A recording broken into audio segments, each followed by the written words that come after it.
Hello friend, जय हिंद। आज हम भारतीय राज्य व्यवस्था के अंतर्गत संविधान संशोधन के बारे में देख लेते हैं। इसमें जितने भी संशोधन किए गए हैं उनको देख लेंगे। किस आर्टिकल के अंतर्गत संविधान में संशोधन किया जाता है, किस भाग में दिया गया है, इन सभी प्रश्नों को यहाँ पे हमने देखेंगे। तो आप लोग वीडियो कंटिन्यू तो देखिएगा, अपना एग्जाम अच्छे से क्रैक कर पाएंगे। अगर चैनल पर नए हैं चैनल को सब्सक्राइब करिएगा और बेल आइकन को प्रेस करिएगा। वीडियो पसंद आते हैं वीडियो को लाइक शेयर और कमेंट कर दीजिएगा। प्रश्नों की तरफ चलते हैं। पहला प्रश्न है, संविधान के किस भाग में संविधान संशोधन प्रक्रिया का उल्लेख किया गया है। पहले ही पूछ दिया है कि किस भाग में इसका जिक्र किया गया है कि संविधान में संशोधन किया जाएगा। तो कौन सा भाग होगा? तो भाग 20 होगा। और किस आर्टिकल के तहत संशोधन किया जाएगा? तो आर्टिकल 368 के तहत। भारत में संविधान संशोधन जो प्रक्रिया है वो कहाँ से ली गई है, किस देश के संविधान से ली गई है? तो दक्षिणी अफ्रीका के संविधान से ली गई है। और संविधान संशोधन कितने प्रकार से किया जा सकता है? 3 प्रकार से किया जा सकता है। संविधान संशोधन के लिए विधेयक को संसद के किस सदन में क्या है पेश किया जाता है? तो क्या है, इसमें हम राज्यसभा या लोकसभा किसी भी सदन में पेश कर सकते हैं अगर हमें संविधान में संशोधन करना है तो। संविधान के अधिकांश अनुच्छेदों को संशोधित करने के लिए कौन सी प्रक्रिया अपनाई जाती है? 2/3 बहुमत के द्वारा अपनाई जाती है। भारतीय संविधान के अधिकांश भाग संशोधित होते हैं किसके द्वारा? तो संसद का जो भाग का पार्लियामेंट है उसके द्वारा होगा। संविधान में संशोधन नहीं किए सकते, जनमत संग्रह के आधार पर हमारे यहाँ क्या है, संशोधन नहीं किया सकता है। भारत के संविधान में प्रथम संशोधन कब किया गया था? तो यहाँ पर जगह 1951 में। भारत में प्रथम संवैधानिक संशोधन 1951 में हुआ था। प्रथम संवैधानिक संशोधन किससे संबंध रखता था? तो यहाँ पर जाएगा राज्यों में के कृषि भूमि सुधार से संबंधित अधिनियम था। वो कालीन प्रभाव से लागू होने वाला अपनी तरह का पहला संविधान संशोधन अधिनियम है, तो 10वां संविधान संशोधन अधिनियम। कि संविधान संशोधन द्वारा यह व्यवस्था की गई कि राष्ट्रपति या उपराष्ट्रपति के चुनाव को इस आधार पर चुनौती नहीं दी जा सकती कि निर्वाचन मंडल अपूर्ण है। 13वां संविधान संशोधन। किस संविधान संशोधन द्वारा यह व्यवस्था की गई कि उपराष्ट्रपति के चुनाव के लिए संसद के दोनों सदनों की संयुक्त बैठक बुलाना आवश्यक नहीं है? तो यह भी 11वां संशोधन में किया गया था। किस संशोधन द्वारा नागालैंड को राज्य का दर्जा प्रदान होता है? 13वां संशोधन करके। किस संविधान संशोधन द्वारा पंजाब राज्य को पुनर्गठित करके पंजाब तथा हरियाणा राज्य एवं चंडीगढ़ केंद्र शासित प्रदेश की स्थापना की गई? 18वां संशोधन। भारतीय संविधान की 8वीं अनुसूची में सिंधी भाषा को किस संवैधानिक संशोधन द्वारा शामिल किया गया है? 21वां संविधान संशोधन के तहत। किस संवैधानिक संशोधन द्वारा मेघालय राज्य की स्थापना की गई? 22वां संविधान संशोधन। संविधान के किस संशोधन द्वारा संसद को मौलिक अधिकारों में संशोधन करने का अधिकार दिया गया है? 24वां। देशी नरेशों के प्रीवी और विशेषाधिकारों को किस संवैधानिक संशोधन अधिनियम द्वारा समाप्त किया गया था? तो 26वां संविधान संशोधन। किस संवैधानिक संशोधन अधिनियम द्वारा लोकसभा सीटों की अधिकतम संख्या 545 निर्धारित की गई थी? 31वां संविधान संशोधन। सिक्किम को भारतीय संघ के सह राज्य का दर्जा किस संशोधन द्वारा प्रदान किया गया? 35वें संविधान संशोधन के द्वारा। सिक्किम को पूर्ण राज्य 36वां जब संशोधन हुआ तो उसमें दे दिया गया। किस संविधान संशोधन अधिनियम द्वारा राज्य लोक सेवा आयोग के अध्यक्ष एवं सदस्यों की सेवानिवृत्ति की आयु 60 वर्ष से बढ़ाकर 12 वर्ष की गई? 41वां संविधान संशोधन। किस संवैधानिक संशोधन अधिनियम को लघु संविधान कहते हैं? तो 42वें संविधान संशोधन को। इसमें बहुत सारे परिवर्तन किए गए थे। किस संविधान संशोधन द्वारा भारतीय संविधान की प्रस्तावना में समाजवादी पंथनिरपेक्ष शब्द को जोड़े गए थे? तो 42वां संविधान संशोधन के तहत। शिक्षा को संविधान संशोधन के द्वारा किस संविधान संशोधन द्वारा राज्य सूची से समवर्ती सूची में लाया गया था? ये भी 42वें संविधान में हुआ था।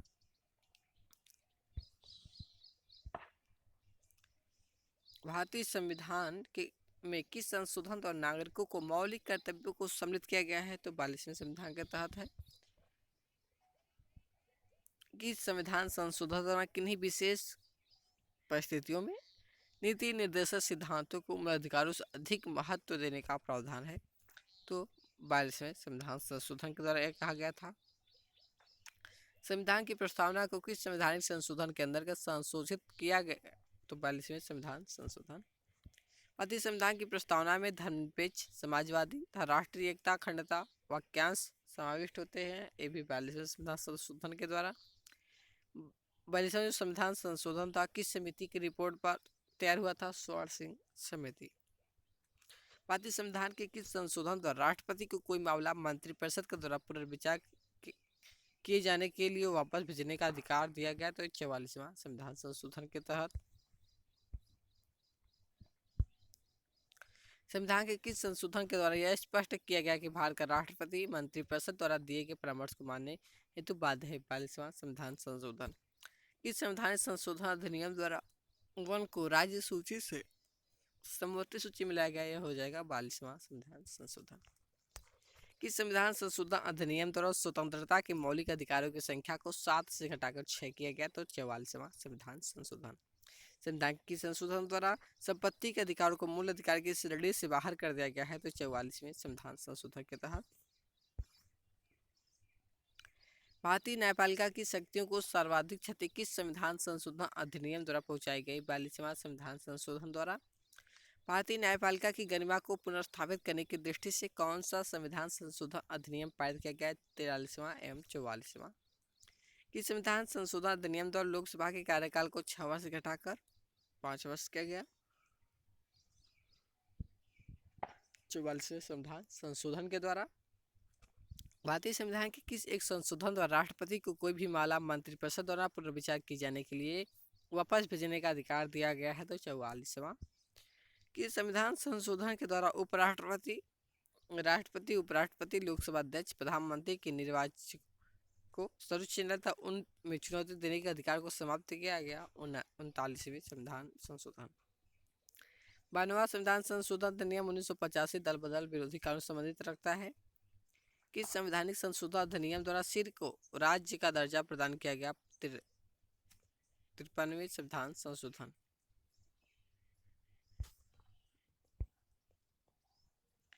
किस संवैधानिक संशोधन द्वारा अरुणाचल प्रदेश को राज्य का दर्जा मिला? 55वां संविधान संशोधन। गोवा को 56वें संविधान संशोधन के द्वारा। मताधिकार की जो आयु थी 21 वर्ष से घटाकर 18 वर्ष कब की गई? यानी किस संशोधन के तहत? तो जाएगा 61वें। किस संविधान संशोधन अधिनियम द्वारा केंद्र शासित क्षेत्र दिल्ली को के नाम को बदलकर राष्ट्रीय राजधानी क्षेत्र दिल्ली कर दिया गया? विधानसभा एवं मंत्रिपरिषद की व्यवस्था की गई? 69वां संविधान संशोधन हुआ था। किस संवैधानिक संशोधन द्वारा राष्ट्रीय राजधानी दिल्ली तथा संघ शांति क्षेत्र पांडिचेरी की विधानसभा सदस्यों को राष्ट्रपति के निर्वाचन मंडल में शामिल करने का प्रावधान किया गया? 70वें संविधान संशोधन। किस संवैधानिक संशोधन द्वारा संविधान की 8वीं उन भाषाओं मणिपुरी, नेपाली, कोंकणी को शामिल किया गया? 71वें संविधान संशोधन के तहत। किस संवैधानिक संशोधन द्वारा पंचायती राज व्यवस्था लागू हुआ था? 73वां। और क्या है नगर पालिका के लिए बात करें तो 74वां संविधान संशोधन हुआ था। किस संवैधानिक संशोधन द्वारा महिलाओं के लिए नगर पालिका एक ग्राम पंचायतों में 1/3 सीटों के आरक्षण का प्रावधान किया गया? 73वां और 76वें संविधान संशोधन में किया गया था। किस संवैधानिक संशोधन अधिनियम द्वारा लोकसभा तथा विधानसभा की सीटों की संख्या में वर्ष 2026 तक कोई परिवर्तन न करने का प्रावधान है? तो 84वां संविधान संशोधन। भारतीय संविधान के किस संशोधन अधिनियम द्वारा 6 वर्ष या 14 वर्ष के सभी बच्चों के लिए शिक्षा के अधिकार को मूल अधिकार बनाया गया? 86वां संविधान संशोधन। संविधान के किस संशोधन अधिनियम द्वारा डोगरी, मैथिली, संथाली एवं बोडो को 8वीं अनुसूची में शामिल किया गया था? तो 92वां संविधान संशोधन। संविधान के किस संशोधन अधिनियम के द्वारा 15% मंत्रिपरिषद सीमित करने के लिए जारी किया गया? तो 91वें संविधान संशोधन। किस संविधान संशोधन अधिनियम द्वारा अनुसूचित जातियों एवं पृथक राष्ट्रीय आयोग की स्थापना की गई? हो जाएगा 89वां संविधान संशोधन। कि संविधान संशोधन अधिनियम द्वारा 6 वर्ष से 14 वर्ष की आयु के बच्चों को निःशुल्क और अनिवार्य शिक्षा का प्रावधान है? तो 93। वर्ष 2012 का 97वें संविधान संशोधन अधिनियम किस विषय से संबंध रखता है? सहकारी समितियों के गठन एवं प्रक्रिया से। सहकारी समिति गठन एवं प्रक्रिया। निजी शिक्षण संस्थाओं में सामाजिक तथा आर्थिक दृष्टि से पिछड़े वर्गों के लिए कोटा प्रदान करने से संबंधित कौन सा संविधान संशोधन किया गया? 104वां संविधान संशोधन। अब देख लेते हैं हम पंचायती राज संबंधी संवैधानिक उपबंधों के बारे में। भारत में पंचायती राज का प्रारंभ कब होता है? 2 अक्टूबर 1959 ईस्वी में। और किस आर्टिकल में दिया गया है, किस भाग में दिया गया है, किस पार्ट में? तो जाएगा भाग 9 में दिया गया है पंचायती राज व्यवस्था के संबंध में। भारतीय संविधान किस भाग में नगर पालिकाओं से संबंध है? तब भाग 9 क्लॉज क में दे दिया गया है। भारतीय संविधान किस भाग में ग्राम पंचायतों की स्थापना की बात की गई है?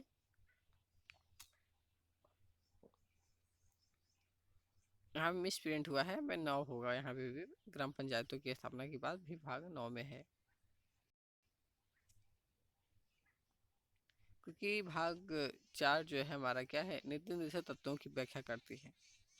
भारतीय संविधान किस अनुच्छेद में राज्य सरकारों को ग्राम पंचायतों को संगठित करने का निर्देश देता है? आर्टिकल और अनुच्छेद 40। भारतीय संविधान किस अनुसूची में पंचायतों का कार्यक्रम का उल्लेख है? 11वीं अनुसूची में। कि जो राज्य प्रणाली कैसी है? सत्ता का विकेंद्रीकरण है जो पंचायती राज्य है। पंचायती राज का प्रधान लक्ष्य है कि ग्रामवासियों में शक्ति का क्या है, विकेंद्रीकरण कर दिया जाए। भारत में किसके अंतर्गत पंचायती राज की व्यवस्था लाई गई थी? तो नीति निर्देशक सिद्धांत के अंतर्गत। किस संवैधानिक संशोधन द्वारा पंचायती राज संस्थाओं को संवैधानिक दर्जा प्रदान किया गया? 73वां संविधान संशोधन। 73वें संविधान संशोधन द्वारा संविधान में कौन सी अनुसूची जोड़ी गई? 11वीं। 73वें संविधान संशोधन द्वारा 11वीं अनुसूची में पंचायती राज संस्थाओं को कितने कार्य सौंपे गए थे? तो 29 विषय दिए गए थे।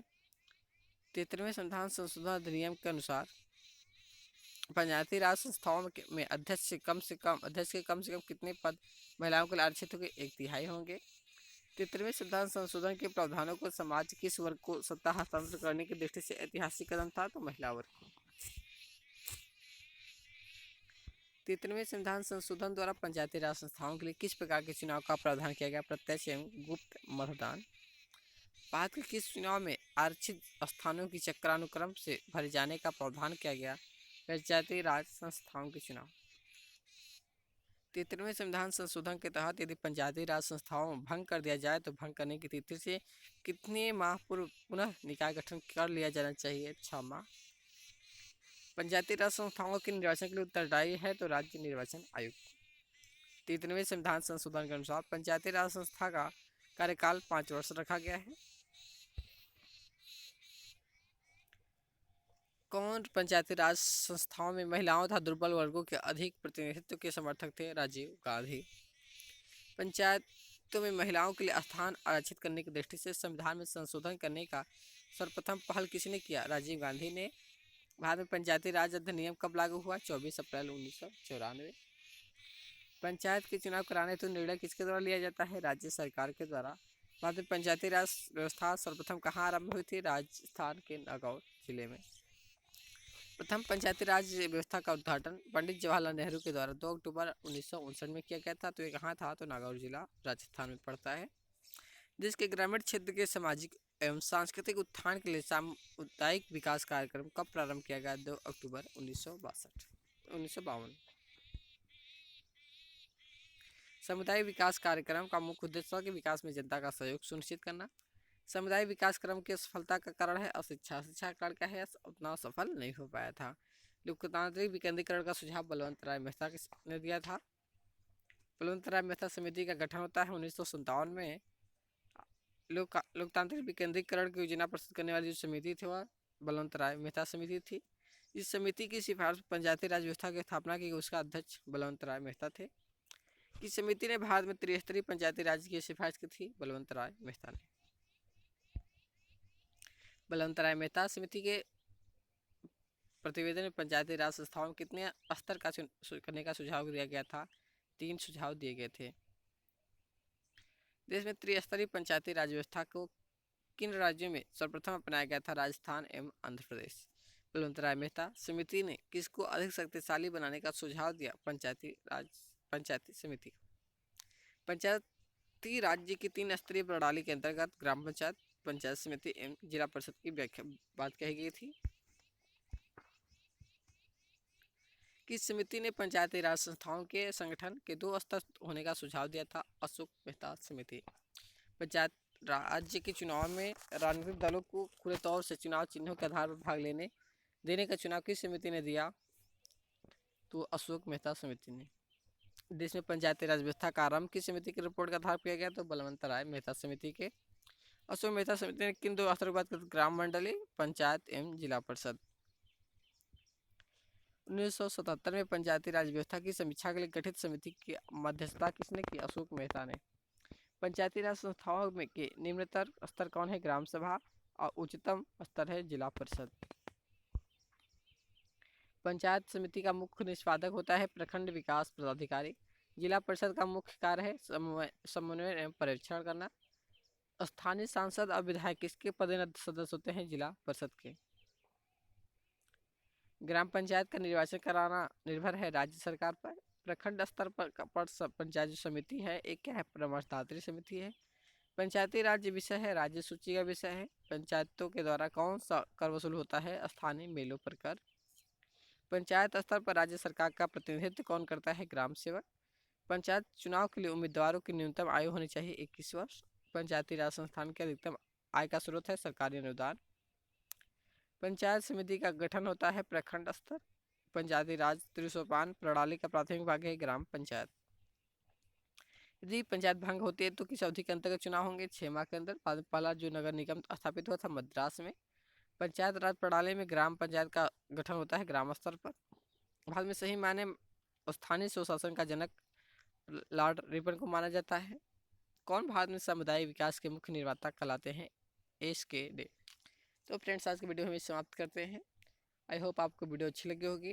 तो वीडियो पसंद आए तो वीडियो को लाइक करिएगा, कमेंट करिएगा, अपने दोस्तों तक शेयर करेगा और वीडियो चैनल पर नया है तो चैनल को सब्सक्राइब करिएगा, बेल आइकन को प्रेस कर दीजिएगा। इससे क्या है कि हमें एक नया मोटिवेशन मिलता है और हमें कुछ अच्छा करने की प्रेरणा प्राप्त होती है आप लोगों से। तो आप लोग वीडियो को लाइक शेयर कमेंट और चैनल को सब्सक्राइब कर दीजिएगा। Okay, thanks.